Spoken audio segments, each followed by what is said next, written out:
Hello, welcome to a 1-up-3D Blender tutorial. In this tutorial we are going to be texturing our pop can that we made in the last tutorial. If you haven't done the tutorial, you can go to my channel page and go watch it. If not, this should apply to whatever object you want. We'll get started here. We're going to go to the Materials tab, add a new material, pop can, and then we're going to this add button 2 more times. Each of them we're going to hit new and change the name. This one I'm going to say body. You can name it whatever you want. It's just what I wanted to name it. And this one metal. Alright. And we will go into edit mode. Now you'll see there's a sign select and deselect there. And this is how we put specific vertices to material or faces. So we're going to select all these in the middle of it.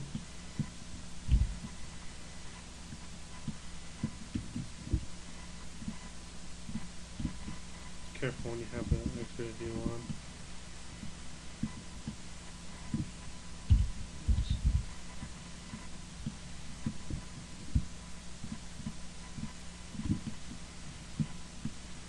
Alright, got the part that we want to assign the body out there. And we're going to change this color. I'm going to change it to blue. You can change it to whatever you want. Assign. You'll notice that the color has changed. Deselect it. So now we're going to hit A, select everything. And then we're going to hit deselect on body. And we're going to go to metal on the rest and hit assign. Alright. And we'll change this one to a little darker color so you can see that we can change the materials. This material will affect only this, and this one will affect only this. Alright, we're going to go to object mode. We're going to go here to Blender Game and go over the render tab and hit GLS or GLSL. And we'll go back to materials and change this to texture. This will allow us to see our textures that we add in our preview. And we'll first add texture to the tab here. Alright. Add new. We'll change this from clouds to image or movie. We're going to open up and you're going to find a texture. You can either get one off the internet or make your own. I usually make my own. So I'm going to use this steel one I've made in the past. Alright, and right now it's mapped as generated and you want that to be UV.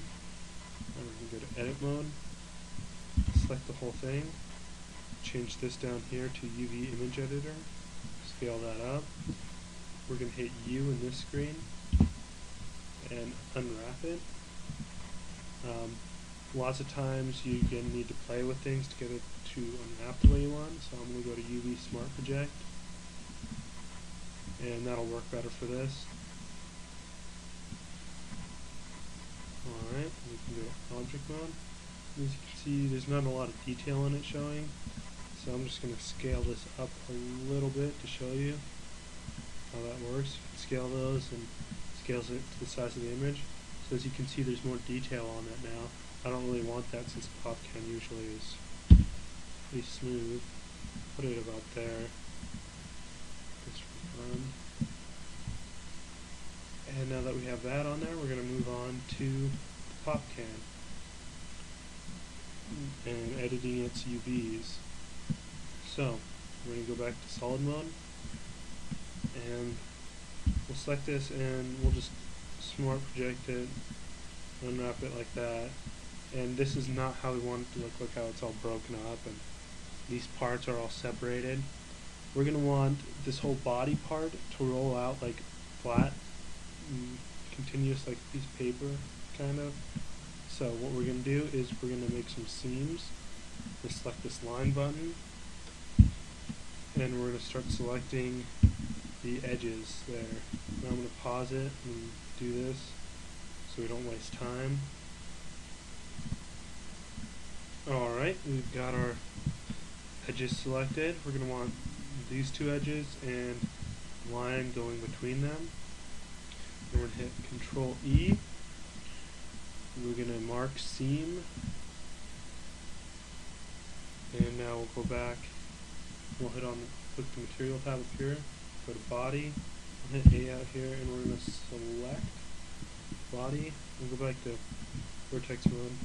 We'll unwrap that, and as you can see, it unwraps just as an almost flat sphere kind of, or almost like a roll of paper there. That's how we'll be able to treat it when we edit it. And we'll A and select the metal material part, and we'll unwrap that. As you can see, make a circle, and that'll be very easy to edit like that, make it look the way we want.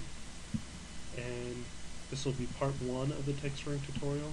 We're going to be using GIMP in the next one to create customized textures for these two parts, adding the logo onto here and adding some of the detail up here, and then we'll render it. GIMP is a free program. It's just like Photoshop. If you have Photoshop, you can just use that. My directions are going to be for GIMP, but it should work anyway. So, yep, watch the next tutorial.